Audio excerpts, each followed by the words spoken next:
So hi, I'm making the solid hand, the one that I said I was going to make for myself. This is number one. I'm going to make two. So that's number one. In order to do that, I took one vinyl glove and I filled it full of paper mache. There you go. And filled it until I had this. See? That needs to be paper mache. But with it going into the claw arm, solid arm, I decided to put the arm on first. So I've measured the glove from there to there, and that didn't work. So I got a roll of cardboard, rolled it up, made it about the right size that fit in the bottom, and then I drew a line and cut it down. So it worked out for me 21 centimetres. And as you can see, I have scored all the way around. Okay, so what I'm going to do now is I'm going to roll it along the score lines, just gently, because you don't want to break the back. You want to keep the shape of the arm. Okay, so it only takes a few minutes. Make sure to use a sharp knife when you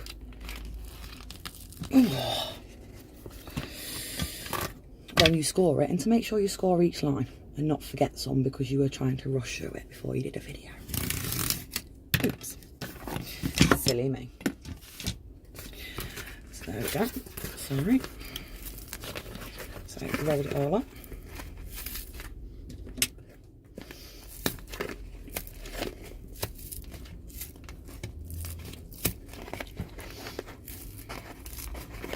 Right. Oh dear. She says it's bloody easy and it's blooming not. Typical woman, eh? There we go. So we have our rolled arm ready to go on the glove. So what I'm going to do now is I'm going to take a scrap of cardboard and I'm going to make sure it's not too long. It's about the same length, so I'm just going to trim it on one end. So we have our roll there.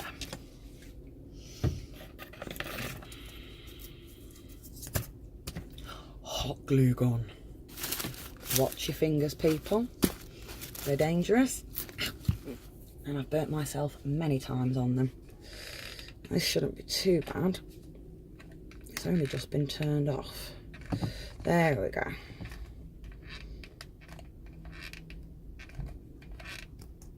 So,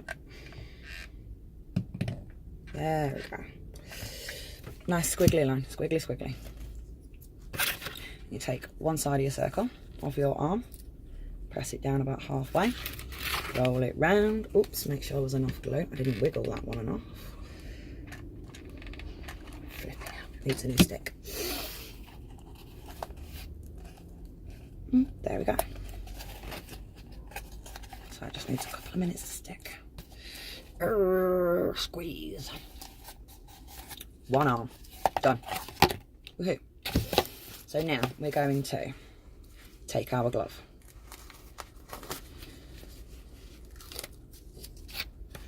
Okay, just like that.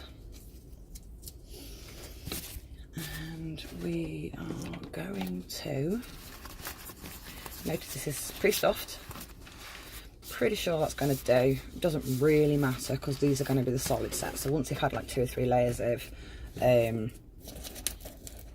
paper mache on, they're going to be quite solid. So you can have a bit of movement, but not too much. So because the hot glue gun can melt the vinyl, we have to be very careful how we do this. Just give that glue stick a little bit of a helping hand. It doesn't seem to want to do as it's told today. So there's a couple of blobs there. The glove is laid out. See if I can do this to make sure you can see it. Glove is laid out.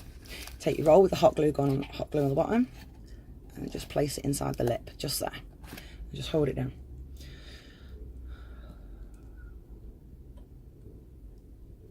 There we go. That should be stuck now. that bit stuck. So we're going to go all the way around. I found that if you do opposite sides, it tends to work a little bit better.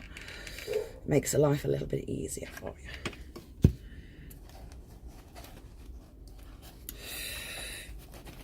Remember, hot glue, it does melt the plastic if you press too hard on it with fingers. You'll notice on the other side that I've already done, because it was on the sideboard, it didn't melt it as much. Now you're probably thinking, oh my god, this looks really rubbish, but we're getting there. We're getting there. We're going to make this work. So what I'm going to do now is I'm going to take the gap between the two, see here, and I'm just going to whack some hot glue in there. Make sure I pull that glove down. You know, so that's now, that section's now glued as well. Hot, hot, hot, hot, hot, hot. Yeah, careful. Now I've got this side to do. So I'm going to push this right up out of the way, because otherwise it's going to be a little bit of a bugger. There we go. Lift it up and glue in there. And press down. So I'm just going to roll that onto the unit.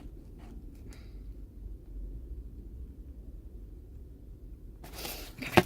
So now we have floppy hand. So we're going to take more newspaper.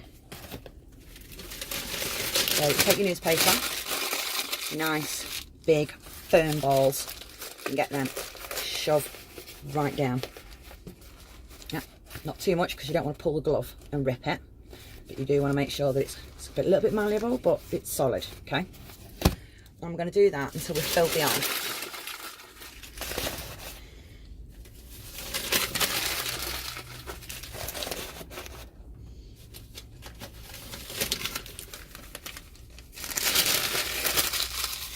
Okay, so that's that done. See, it's just sticking out a little bit. Now what I like to do is to take a scrap piece of cardboard again, which I think I have a scrap piece here. Haha.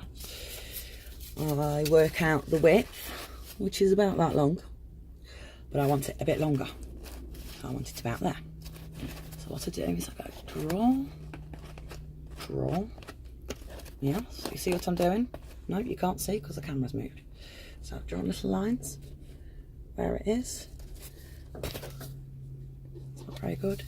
See, that's the width of the arm. So I'm going to give it the same distance on this side. So it'll be about here.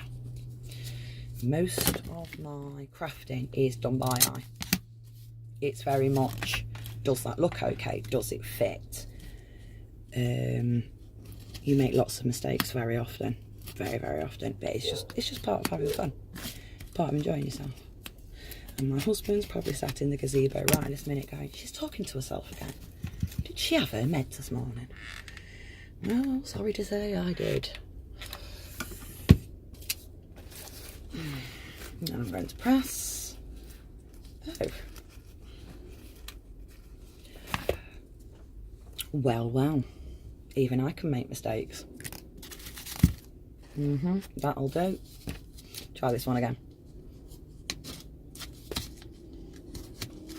Like I said, it's usually just done by eye. So to me that looks right. And I'm going to try it just to make sure. It's a little bit long, so I'm going to bend that a bit more there. Yeah, bend that there, see, it hinges. Push that in. Excellent, that fits, see?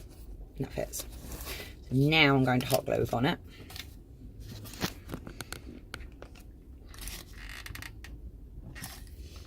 Okay, a couple of blobs.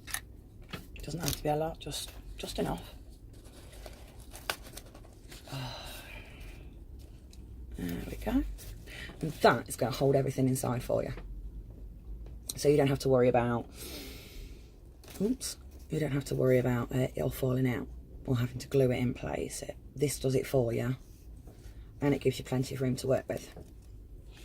So what I would do next is I will be paper mache-ing the glove completely. And I usually use smaller strips for the fingers and the detailing and the thumbs, and then I use bigger strips around, and if I can I go around with much wide, slightly larger strips, which I don't have any cut at the moment so I can't even show you, but yeah, I've got a gradient of strips starting from about that size a couple of centimetres bigger, a couple of centimetres bigger, so on and so forth, until, you know, you've got what you need. So next I'll be paper macheing all of this, and for this long section here, to help with the paper mache melding from glove to wood, so I'm going to take some long strips. Now it's not as long as that, but they're long enough, okay? So I'm going to stand that up there. Now I would usually paint the paper, big strip, and paint the strip. Lots of PVA. This is a much stronger PVA glue mix than you would normally get in paper macheing. And instead of using PVA glue, I've used PVA wood glue, which I bought from the pound shop. Fantastic stuff. It really does work. I mean, it's only that little bit stronger than PVA, but that little bit makes all the difference. You see? So I'd go round, all the way around, doing strip by strip, until I've covered glove to arm. Okay? Once I've done that, I then leave this bottom bit free, so I've got something that's not too wet to hold on to. Oh, excuse me. Or I get my homemade design, which is scrap cardboard made into this. Looks a bit weird, doesn't it? It's just a random bit of cardboard with a box on it. You'd be surprised. But it's not going to fit now I've said that. What a bugger. There we go. It is very snug. Very snug. But once you've done the arms and they've dried, you do this section first, right up to the rest. Okay? So just below the thumb, and you go around in an arc. Okay? So you build that up. Alright, then you let that dry overnight. Then if you're like me and you want to make a stand, you can put it in a stand, or you can just hold it, you know, freehold, whatever. But when you've done, excuse me, when you've done, you have something that looks like this. Very basic, but very malleable. See, malleable. It's got a squidgy hand feel to it. It's an arm.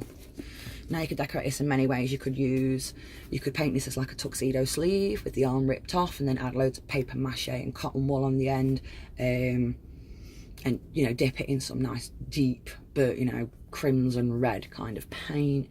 You could do anything. You could just have it as it's an arm, you know, whatever.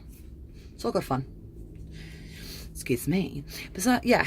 That's my step-by-step guide of making the Halloween hands. These are the solid set ones, so they're a bit more structured, a little bit more. You can work with them more, you can bend them, you can really create with them. There you go. And I hope everybody enjoys Halloween just as much as I do. Bye.